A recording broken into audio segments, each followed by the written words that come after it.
Gereja merayakan Hari Raya Tritunggal Maha Kudus, persekutuan kasih Bapa, Putra, dan Roh Kudus yang merupakan inti iman kita.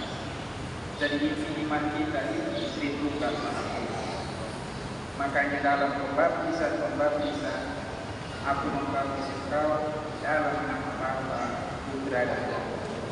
Tidak peduli baptisan mau selam atau baptisan mau recik, tapi formanya harus jelas, trinitas, dan materinya harus air, bukan air keras, air. Dan setiap doa, devosi, novena, dan perayaan Ekaristi selalu dibuka dengan tanda salib yang menggunakan forma trinitaris, Bapa, Putra, dan Roh Kudus. Saudara-saudari, senada dengan itu, bacaan-bacaan suci juga hari ini secara eksplisit, implisit dia gambarkan relasi Tritunggal Maha Kudus. Bacaan pertama tentang kebijaksanaan. Kebijaksanaan itu sudah ada bersama-sama dengan Allah, dan kebijaksanaan itu yang menjadikan segala sesuatu. Dan kebijaksanaan itu dalam terang perjanjian baru kita kenal dengan Yesus Kristus. Jadi Putra bukan baru ada pada peristiwa inkarnasi 2000 tahun lalu, tidak. Putra sudah ada sejak keabadian. Kebijaksanaan itu bersama-sama dengan Allah. Pada mulanya dalam firman, firman itu adalah Allah, firman itu bersama-sama dengan Allah. Kemudian di dalam Injil Yohanes kita jelas menggambarkan bagaimana Tritunggal Maha Kudus memiliki peranan masing-masing dalam karya keselamatan.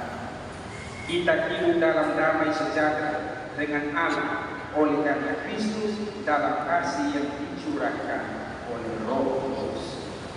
Bapa, Putra, dan Roh Kudus ada dan terus bersama dengan kita.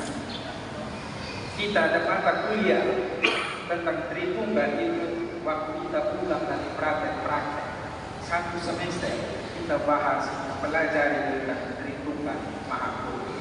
Tetapi pada bagian akhir kita sendiri berkata bahwa kita bisa memahami dengan sebenarnya makna Tritunggal Maha Kudus.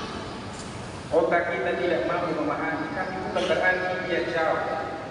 Tritunggal dekat dengan kita. Hanya kita kurang refleksi memahami kedekatan Tritunggal kepada kita. Coba kita lihat tanda salib yang kita buat pada awal dan akhir doa kita. Formulasi credo Bapa kami, Bapa, Putra, dan Roh Kudus ada dalam semua doa devosi dan Ekaristi, menunjukkan bahwa Allah Tritunggal hadir dalam keseharian kita.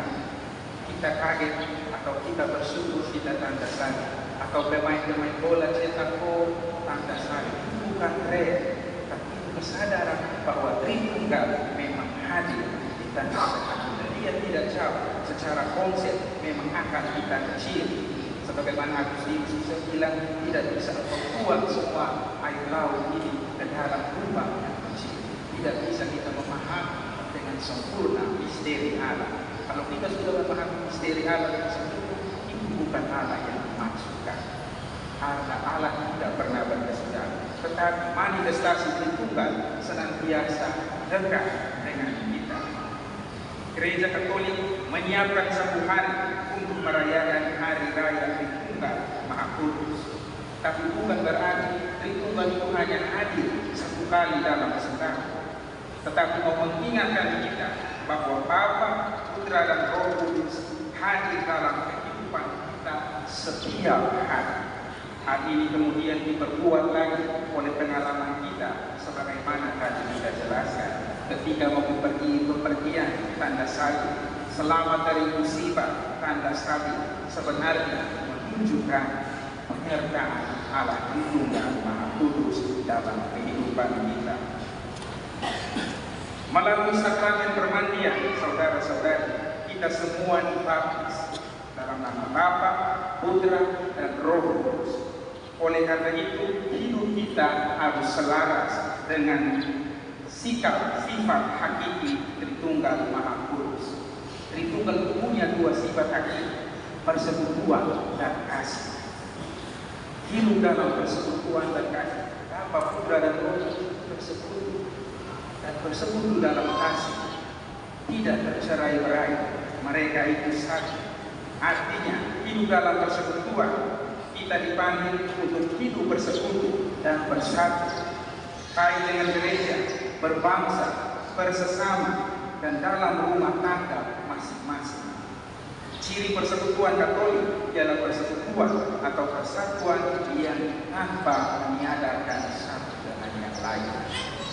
Persekutuan Tritunggal itu kasih yang tidak meniadakan. Karena kita manusia mengasihi seseorang, kita meniadakan eksistensinya. Saya cari uang, kau di rumah saja. Saya berpuasa, saya melahirkan, kau tidak tahu apa. Kasih saling meniadakan satu dengan yang lain. Tritunggal itu tidak meniadakan. Bapa tetap Bapa, eksis. Putra tetap Putra, Roh Kudus tetap Roh Kudus. Tiga di dalam satu yang tanpa menghilangkan satu dengan yang lainnya. Dan yang kedua, kasih.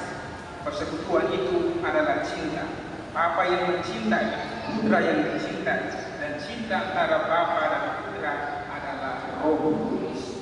Hakikat Allah Bapa, Putra dan Roh Kudus adalah kasih. Kasih di sini bukan konsep, bukan kita omong, bukan kita mulut manis.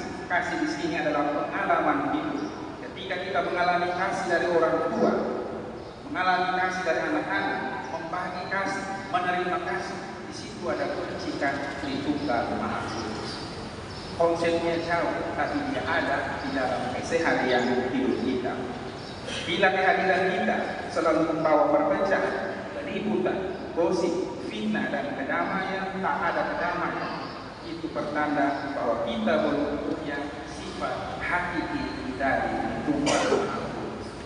Di mana kita ada selalu ada perceraian, di mana kita ada selalu ada pertengkaran dalam komunitas, kehidupan tidak sehat, saling menekan antara satu dengan yang lain, tidak ada kasih. Tritunggal perlu nampak di dalam diri kita. Tapi sebaliknya, kalau kita di mana menjunjung tinggi persatuan, memiliki kasih yang tanpa meniadakan satu dengan yang lain, di situ perlahan kita mulai menerima atau mengaplikasikan sifat hakiki Tritunggal Maha Kudus. Marilah kita berdoa, memohon kemampuan dan kepekaan untuk merasakan kehadiran Tritunggal Maha Kudus di dalam kehidupan kita dan mewujudkan sifat Tritunggal dalam hidup kita masing-masing.